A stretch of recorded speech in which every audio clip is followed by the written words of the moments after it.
اس وقت جو جنگ ہمارے اوپر مسلط کی گئی ہے، جس نے ہماری تہذیب کو بھی متاثر کیا ہے اور ہمارے عقائد نظریات کے اندر بھی تشکیک پیدا کر دی ہے۔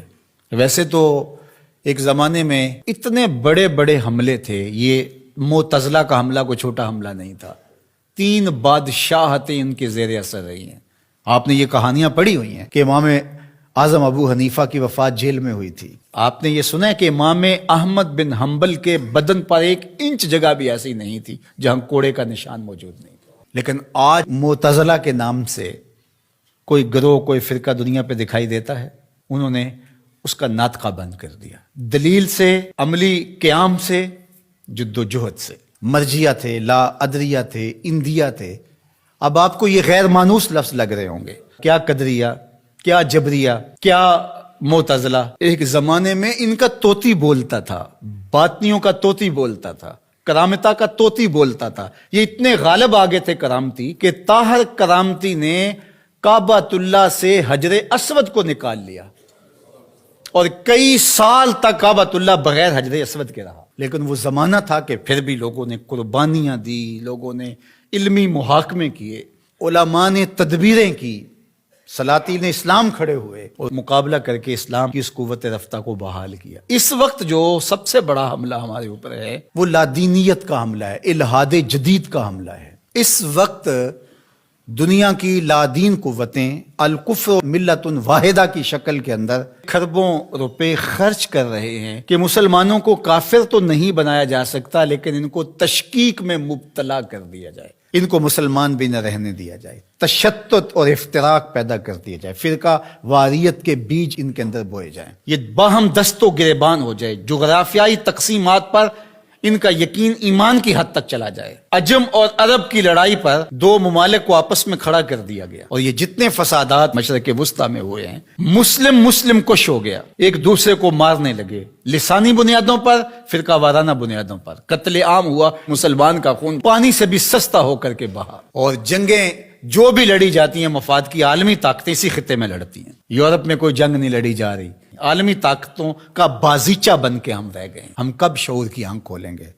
کب ہم بالغ ہوں گے؟ کب بڑے ہوں گے؟ اور اس وقت الحاد جدید کا فتنہ جو ہے وہ سر چڑھ کے بول رہا ہے، اور ان کا سب سے بڑا واد اقلیت پسندی کا نعرہ لگاتے ہیں کہ جو چیز ہے جی اس کو عقل ہی نہیں مانتی تو ہم کس طرح تسلیم کریں۔ اور اس میں سب سے بڑا حملہ جو ان کا معجزے پر ہے، جو کہتے ہیں کہ معجزہ جو ہے یہ نہیں ہوتا، وہی پر حملہ ہے۔ چونکہ یہ بنیادوں کو ڈھا دیا جائے گا تو عمارت خود بخود گر جائے گی نیچے۔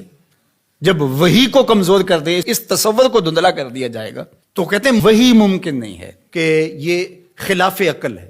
دنیا کی کتنی چیزیں ہیں جو انسانی عقل میں ابھی تک نہیں آئیں۔ آج سائنس اور ٹیکنالوجی کی سلطنت ہے پوری دنیا کے اوپر، اور اس کے ذریعے سے آپ کہتے ہیں جی بس آج تو جو تجربات کی روشنی میں چیز حاصل ہوگی اسی کو مانیں گے، اور اس کے علاوہ جو سمجھدار ہے، پڑھا لکھا شخص ہے، دانشور ہے، وہ کس طرح اس کو مان سکتا ہے جو عقل انسانی میں یہ چیز نہیں آتی ہے؟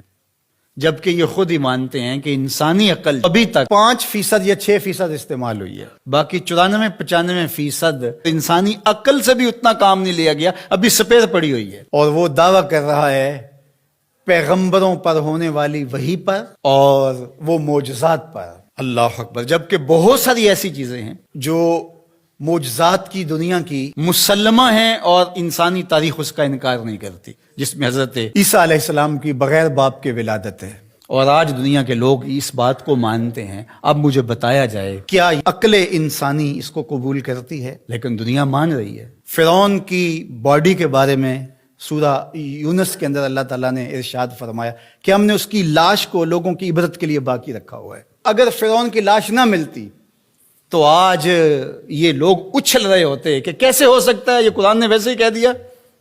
اس پہ شور و غل، یہ 2 نمبر جعلی دانشور، وہ کہتے عقلیت تسلیم نہیں کرتی، عقل نہیں مانتی، لہٰذا ہم نہیں مانتے کہ فرعون کی باڈی محفوظ ہوگی۔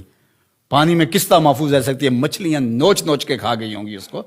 یہ کٹ ملا، یہ پرانے لوگ یہ کیا کہانیاں بیان کر رہے ہیں؟ کیسے ہو سکتا ہے؟ قرآن کے نزول سے 2000 سال پہلے کا واقعہ تھا، اور پھر نزول کے بعد 1250-1300 سال تک یہ سلسلہ باقی رہا۔ تشکک، عقلیت پسندی کے بخیو جڑ کے رکھ دیتی ہیں یہ چیزیں اگر غور کیا جائے۔ تو کہتے ہیں کہ یہ ممکن نہیں ہے. تو معراج کے واقعہ کا انکار بھی اس لیے کیا جاتا ہے. معجزہ ایک زندہ حقیقت ہے، اور میرے اور آپ کے آقا و مولا کا سب سے بڑا معجزہ قرآن ہے، اور دوسرا بڑا معجزہ جو میرے حضور کو دیا گیا وہ معجزہ معراج ہے.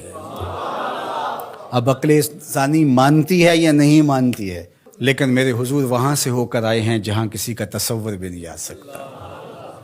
اللہ اکبر. سی معراج راز محبتاں دا نہیں سی کسے دی سمجھ وچ آن والا، سدیا طالب تے گیا مطلوب ہوتے، جبرائیل سی صد لے جان والا، بازے آخ دے بن دروازیاں تو کیویں پہنچیا عرش تے جان والا، ابر عقل